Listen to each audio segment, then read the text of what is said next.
নমস্কার বন্ধুরা, আমি খুশি। কেমন আছো তোমরা সবাই? আশা করছি সবাই সুস্থ আছো এবং ভালো আছো। আমিও আমার পরিবার ঠাকুরের কৃপায় ভালোই আছি। খুশির সংসারে ডেইলি লাইফস্টাইল ব্লগে তোমাদের সবাইকে জানাই অনেক অনেক স্বাগত। সাথে থাকো, আশা করছি ব্লগটা তোমাদের ভীষণ ভীষণ ভালো লাগবে। তো ব্লগটা শুরুই করছি অনেকটা সকালবেলা থেকেই। ঘুম থেকে উঠে আজ আর বাইরে কোনো কাজেই যাইনি। ঘুম থেকে উঠে সোজাসুজি আজকে বিছানা টিছানা তুলে তারপরে দেখো আমি ঘরটা ঝাড় দিয়ে নিচ্ছি। তো ঘরগুলো তো ঝাড় দিয়ে নিয়েছি, চলে এসেছি সেই পুরো একদম বারান্দায়, মানে যে একদম আমাদের সামনের দিকে। তো ওই দেখো ওই ঝাড়টার দিয়ে নিচ্ছি। আর মানে ঘরে তো ঝাড় দিতে গেলে আমার অনেকটা করে সময় লাগে, অনেকক্ষণ সময় লাগে। কারণ শুধু তো ঘর ঝাড় দিই না, ঘর ঝাড় দিতে গেলেই ওপরে দরজার আশেপাশে, দরজার পেছন, আনাচে কানাচে সব জায়গাতেই ঝাড় দিতে হয়। আর আমার এমনি অভ্যাস আছে, ঘর ঝাড় দিতে গেলেই আমি এই দরজাগুলো, জানলাগুলো, ওইগুলো মানে বালানি দেওয়া আর কি যাকে বলে, ওগুলো দিয়ে নিই। কারণ তা না হলে মাকড়সা টাকড়সা জাল করে, তো ওই জন্য। আর আমাদের এই বড় ঘরের, ছেলের ঘরের নয় কিন্তু, আমাদের এই বড় ঘরের ঠিক দরজাটা দিয়ে বেরোতে আর কি, দরজাটার গোড়াতেই দেখি ছোট্ট ছোট্ট দুটো ফুটো আছে। আর প্রত্যেক দিন এইগুলো থেকে মাটি তোলে এক গাদা করে, পিঁপড়ে ছাড়া নিশ্চয়ই আর কিছু নয়। তো ওই পিঁপড়েতেই মানে সেই বালি বালি মাটি এক ধরনের, ওগুলো তোলে এক গুচ্ছের করে। সকালবেলা প্রত্যেক দিন উঠে আগে আমি ওগুলো ঝাড় দিয়ে এই বারান্দার এক কোনায় রেখে দিই, পরে ঘর ঝাড় দেওয়ার সময় এগুলোকে ফেলে দিই। কিন্তু আজ আর ওই কাজটা করিনি, বাইরে যেহেতু যাইনি, আজকে ঘরটা ঝাড়ি দিয়ে নিচ্ছি। তো ওই জন্য দেখো একবারে আমি সব নোংরা টোংরা তুলে তারপরে এই যে এই জিনিসটা দিয়ে আমি এই সব নোংরাগুলো তুলে তারপরে ফেলি। তো যতই সব নোংরাগুলো ঝাঁটা দিয়ে তুলে বাইরে ফেলতে যাই, তাও নোংরা থাকে কিছুটা। তো ওই জন্য মানে এইটা দিয়ে ফেলে তারপরে আমি কিন্তু আবারও ঝাঁটা দিয়ে ভালো করে ঝাড় দিয়ে নিচ্ছিলাম। আর দেখো এইখানে তো মানে আমাদের তো গ্রামে গ্রামে বাড়ি, তো মানে এখন তো পুরো পাটের সময়। তো পাট পচাই পাশেই আমাদের, ঠিক আমার ঘরের এই মানে সাইডে, একটা সাইডে ডান দিকে সাইডটায়, ওই সাইডটায় একটা ডোবা মতো আছে, ওই ডোবাতে পাট পচায়। আর প্রচণ্ড পরিমাণে শুঁয়োপোকা হয়। তো মানে আর পাট পচা গন্ধ, কি বিশ্রী গন্ধ সন্ধ্যা হলে হয়। আর কদিন পরে যখন আরও পচবে না, তখন আরও বিশ্রী গন্ধ হবে। তো ওই জন্যই কটা মানে শুঁয়োপোকা হয় এত, বেয়ে বেয়ে বেয়ে বেয়ে শুঁয়োপোকাগুলো বাড়ি মানে ঘরের মধ্যে একটা দুটো করে ঢোকে, জানো না তো। তো শুঁয়োপোকার আর লেগে কি হয়েছিল পায় সেই দিনও, মাঝে মাঝে এই শুঁয়োপোকাগুলো ঘরেতে ঢোকে। আর এই দিকে আমি দেখো বসেছি বাইরে, তারপর ওই কাজগুলো সেরে মানে ঘরে এসেছি, এই বাইরে গেছি। বাইরে গিয়ে তারপরে দেখো বাইরের কাজ সমস্ত সেরে নিয়েছি। বাইরে মানে প্রচুরিত কাজ থেকে উঠোন বাড়ি ঝাড় দেওয়া, বাইরে বাসন টাসনগুলো মাজা, এগুলো সমস্তই তো পড়ে থাকে না। আর দেখো কবে আজকে মানে সেই বহুদিন হয়ে গেছে এই ড্রামটায়, আর এই 1-2 লিটারের একটা বোতলে মধ্যে না সেই তেল আনা হয়েছিল, সর্ষে ভাঙিয়ে যেহেতু আমরা তেল আনি, তো ওই আনা হয়েছিল মানে অনেক দিন যাব। তো ওটার মধ্যে করেই আর ওই বোতলটার মধ্যেতেই করে করেই ওপরে আর কি রোদে দিতাম। আর যেটার মধ্যে রান্না করতাম, যে এই বোতলটায়, ওই বোতলটায় কাপা দিয়ে ঢেলে নিয়ে আসতাম ওপর থেকে। তো যাই হোক, ওই তেল তো রোদে না দিলে হয় না, ওই জন্য ড্রাম ধরে ধরেই দিতাম। তো তেল প্রায় আর শেষের দিকে ছিল, ওই 2 লিটার মতো ছিল। ওটা আমি ছোটো মানে বোতলে তুলে নিয়েছি আর কি, ঢেলে নিয়ে রোদে দিয়েছি একটা, ঘরে নিয়ে এসেছি একটা। আর এই তারপরে তো এই ড্রামগুলো ধোয়ার জন্য আমি রেখেছি, আজকে 4-5 দিন হয়ে গেছে, কিছুতেই সময় করে উঠতে পারি না। কারণ এই ড্রাম ধুতে গেলে না অনেকটা সময় লাগে। তার কারণ পুরো তেল চিটচিটে আঠার মতো হয়ে রয়েছে, একদম আঠা আঠা পুরো। এটাতে গরম জল আগে আমি বেশ মানে কয়েকদিন গরম ফ্যান দিয়ে এটা একটা ইয়ে দিয়ে, এই কাঠি দিয়ে গুতিয়ে গুতিয়ে এটার ভেতর থেকে সেই আঠা আঠা টাইপের গাঁদ এই তেলের থাকে, নিচে থাকে, ওইগুলো রোদে দিতে দিতে নিচে পড়ে যায়। তো ওই গাঁদগুলোকে ফেলে ঝাঁকিয়ে ঝাঁকিয়ে নিয়েছি, তারপরে আজকে গরম জল করে তারপরে এইখানে এসেছি এগুলো ধোবো আর কি। তো ওই জন্য। আর এইদিকে দেখো ওই জিনিসপত্র হোক, অন্য জিনিস হোক, বালতি গামলা হোক কিংবা খাট ঠাট হোক, যাই হোক না কেন, জিনিসপত্রই হোক অথবা ওই যে সম্পর্ক, এই রকমই হয়। ওই একইভাবে যদি হেলায় পড়ে থাকে, তখন কিন্তু তার উপরে একটা এরকম ধুলোর আস্তরণ পড়বেই। তাই আমাদের দরকার সঠিক সময়ে প্রতিনিয়ত সেই ধুলোর আস্তরণগুলোকে ধুয়ে মুছে পরিপাটি করে রাখা। তাহলে কিন্তু সম্পর্কই হোক অথবা ওই জিনিসপত্রই, সব কিছুই থাকবে নতুনের মতো। তো আমিও সেই কাজেই লেগে পড়েছি, মানে যেহেতু অনেকটা দিন হয়ে গেল, তো ওই জন্য এই তো পরিষ্কার করতে হবে, কারণ তেলও আর নেই, অল্পই তেল রয়েছে, আবার তো সর্ষে ভাঙাতে যেতেই হবে। তো ওই জন্যই আর কি ড্রামগুলো ভালো করে ধুয়ে নিই আগের থেকেই। ভেতরটা শুকাতে হবে, তো রোদে ফেলে রাখতে হবে 2-3 দিন, কারণ বাইরেটা শুকিয়ে যাবে কিন্তু রোদে ভেতরটা শুকাবে না, যার জন্য ড্রামগুলো আমি ধুয়ে তারপরে কিন্তু আমি এইদিকে মানে ড্রামগুলো উবুর করে নিয়েছি। আর এই তোমার ওই জামা কাপড়গুলো ছড়াতে এসেছি, তো ভেজা জামা কাপড়গুলো দড়িতে দিয়েছি, কিন্তু শুকনো যেই আধা শুকনো আর কি যেগুলো ভেতরে ছিল এই মানে ওপরের ঘরেতেই স্ট্যান্ডে মেলা থাকে, ওইগুলোই তো আধা শুকনো রয়েছে।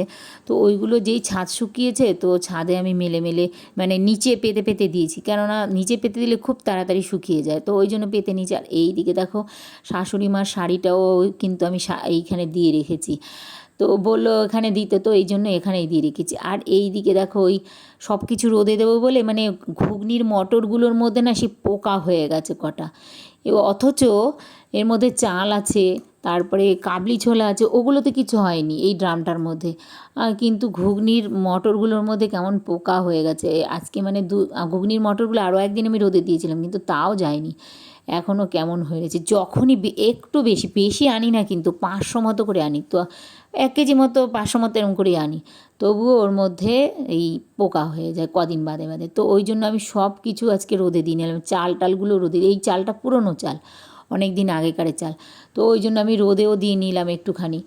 আর এই রোদ খুব একটা বেশি নেই, তবে একদম নেই তাও বলবো না, রোদ মোটামুটি আছে। আর এই জামা কাপড়গুলো তো আগের দিন শুকনো ছিল, এগুলোকে কোনো রকম এখানে ফেলেই আমি চলে গিয়েছিলাম নিচে, তো ওই জন্য এইগুলোকে আবার নিচে নেব, নিচে রেখেও এলাম যে ভাঁজ করবো আজকে, ওই জন্য।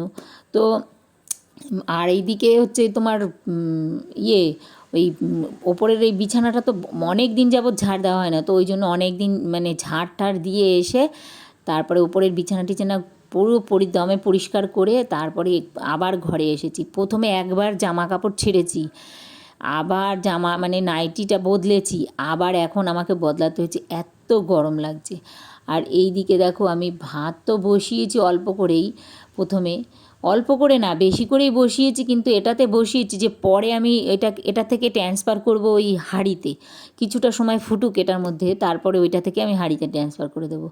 আর এই দিকে মাছও আমি ফ্রিজ থেকে বার করে এই সিঙ্কে রেখে নিয়েছি, তাহলে একটু বরফটা ছাড়িয়ে যাবে, ভালোই হবে, তাড়াতাড়ি হয়ে যাবে। আর এই দিকে কী রান্না করব ভাবছি, নিয়ে এসেছিস তো সবজি আগের দিনই, তো ওইগুলোই কী রান্না করব ভাবছি। আর এই দিকে দেখো ওই ভাতটা কিন্তু আমি ট্রান্সফার করে দিয়েছিলাম হাঁড়ির মধ্যে, হ্যাঁ অর্ধেক ভাত হয়েছিল, তখন আমি হাঁড়ির মধ্যে ঢেলে দিয়েছিলাম, কারণ ওই কড়াটার মধ্যে না ওই অতটা চাল ধরবে না, তো ওই জন্য অর্ধেক ফুটেছে, তারপরে হাঁড়িতে ঢেলে তারপরে হাঁড়িটা উপর দিয়ে নিয়েছি, ভাত হয়ে গেছে। আর এই দিকে বরবটি আলু কেটে নিয়েছি, আর ঢ্যাঁড়স ভাজা করব বলে কেটে নিয়েছি।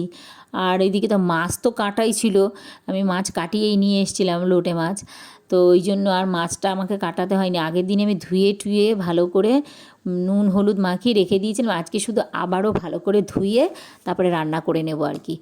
আর এই দিকে ওই তোমার ওই ভাজা তো বসিয়ে দিয়েছি, এদিকে এই বরবটি আর আলু ভাজা, আর এইদিকে তোমার ঢ্যাঁড়স ভাজা, একবারে দুটো বসিয়ে দিয়েছি, তাড়াতাড়ি হয়ে যাবে, তো ওই জন্য বসিয়ে নিচ্ছি। আর ইন্ডাকশানে বসিয়ে দিলাম আমি ডালটা, তো ডালের যেমন চালের মধ্যে গতকাল আমি বলেছিলাম, আজ কিন্তু মানে মঙ্গলবার, তো এই দেখো।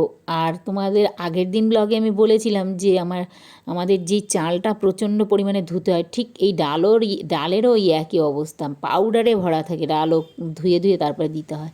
আর এই দিকে দেখো আমি ছ্যাঁকাকে হাতটা কতটা পুড়ে গেছে, পুরো টকটকে লাল হয়ে গেছে, জ্বলে যাচ্ছে আমার এই হাতের মধ্যে, আমি কতগুলো নুন ঘষে দিয়ে নিয়েছি।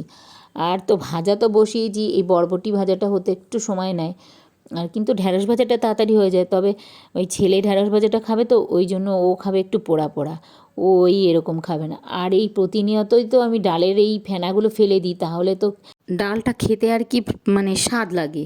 আর এই দিকে দেখো ওই যে মাঝে মাঝে যেমন ঝটিকার দর্শন দেয়, ওইভাবে দেখো আমাদের ছোট্ট ক্ষুদে দর্শক আবার ঝটিকা দর্শন দিতে এসেছে বাড়িতে। আসলে ও তো মাঝে মাঝে বাড়ি যায়, তাই গিয়েছিল আবার এসছে আর কি। কুচি কুচি কথা বলো বলো তো, বলো কেমন আছো, হাই, আর পাপাকে বলো, বাবা তুমি কি করছো, ভাত খেয়েছো? তুমি ভাত খেয়েছো কিনা বলে দাও। বলো আমি ভাত খেয়েছি। ভাত খেয়েছো সত্যি? কতগুলো কতগুলো ভাত খেয়েছো? কত কত কত? কি দিয়ে কত কত দিচ্ছ? ওই সাবাস, এই সুন্দর কত কত দাও তো। আর এটা এই জামাটা কে দিয়েছে তোমাকে? আমি। দেখি দেখি কি সুন্দর হয়েছে। ওই বাবা ওই বাবা, কে দিয়েছে কে বলো? ওই বাবা ওই বাবা, কি সুন্দর হয়েছে জামাটা। আমাকে দেবা তোমার জামাটা? কেন দাও না, পরবো আমি, আমার ভালো লাগছে। এইটা কে দিয়েছে? এই যে এইটা এটা আমি। সব আমি। কে দিয়েছে বলো? না, কে দিয়েছে ভালো করে বলো। বলো ভাম্মা। তুমি কালকে কোথায় গিয়েছিলা? বাজারে। কি করতে? হ্যাঁ হ্যাঁ, আমি একটু দিই, আমি একটু দিই।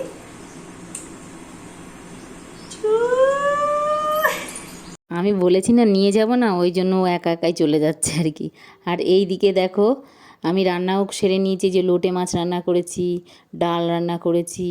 ছেলের যে পোড়া পোড়া খাবে, ছেলে পোড়া পোড়া খেতে পছন্দ করে, তাই পোড়া পোড়া সবজি রান্না করেছি ওর জন্য, মানে ঢ্যাঁড়স ভাজা। আর তো মানে বরবটি ভাজা আছে এটা আমাদের। আর এই দিকে দেখো তারপরে স্নান টান করে আমি ঘরে চলে এসেছি। দুপুরের মানে খাবারটা খেয়েও নিলাম আমি।